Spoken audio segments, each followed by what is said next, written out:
Healing often doesn't come with fireworks.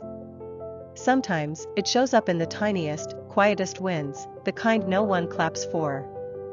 Moments so gentle, so ordinary, you barely recognize them as progress. But they are. They're the first signs that something within you is shifting.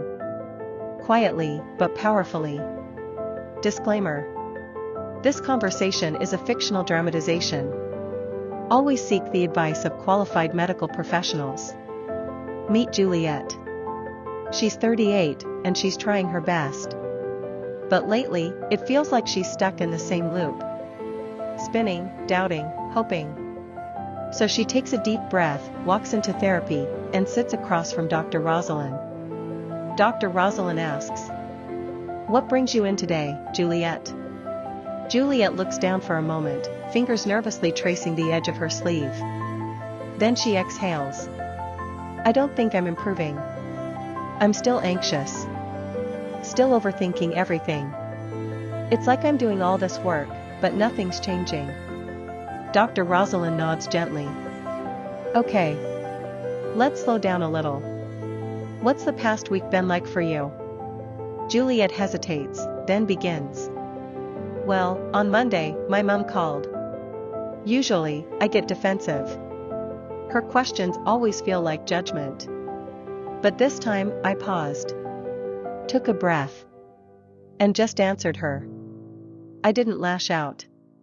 Didn't shut down. Just stayed calm." Dr. Rosalind asks, curiously. "That's new for you?" Juliet nods. "Yeah.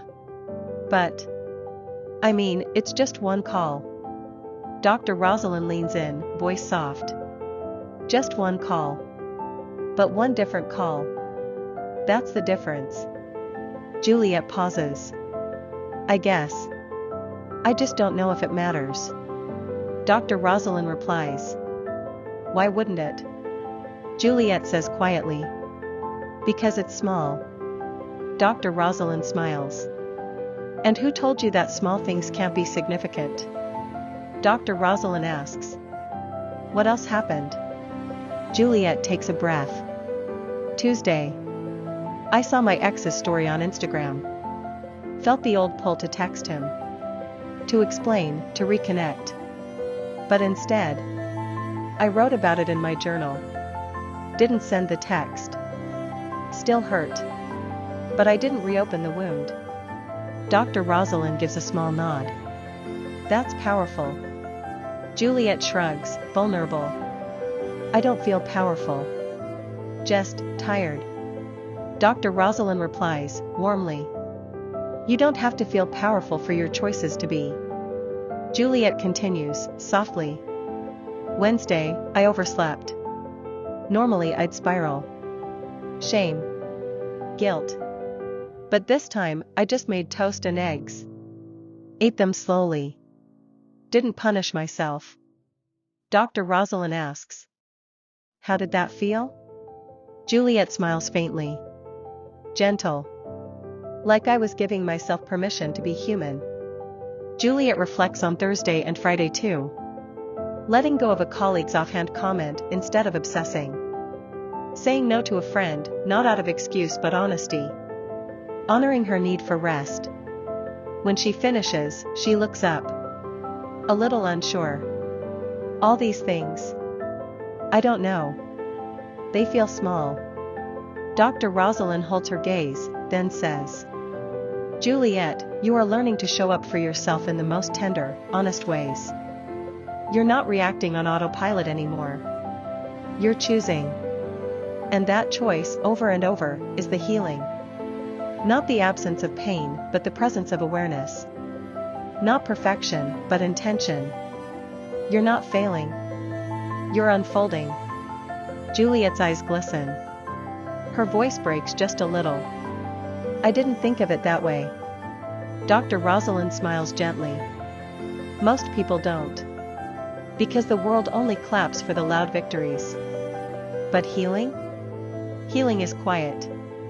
Healing is saying no when it would be easier to please. It's staying instead of running. Pausing instead of reacting. It's choosing peace, even when your heart wants chaos. And Juliet. That takes strength most people will never understand. Juliet stepped out of Dr. Rosalind's office. She doesn't feel fixed. But she feels seen. And maybe, for the first time in a long time, hopeful. The air feels a little different. She breathes it in, deeper than before. The weight on her chest has eased. Not gone, but lighter. She smiles to herself. Just a little. But this time, it's real. Here's your reminder. You are doing better than you think. Every quiet decision to care for yourself. Every pause, every boundary, every breath. They matter. They're not just small wins. They are sacred acts of healing. Proof that you are growing, even when it feels invisible. So don't wait for the big, loud moments. Celebrate the gentle shifts. The quiet courage. The softness that still chooses strength. Because healing isn't always loud. But it's always real. And it's always enough.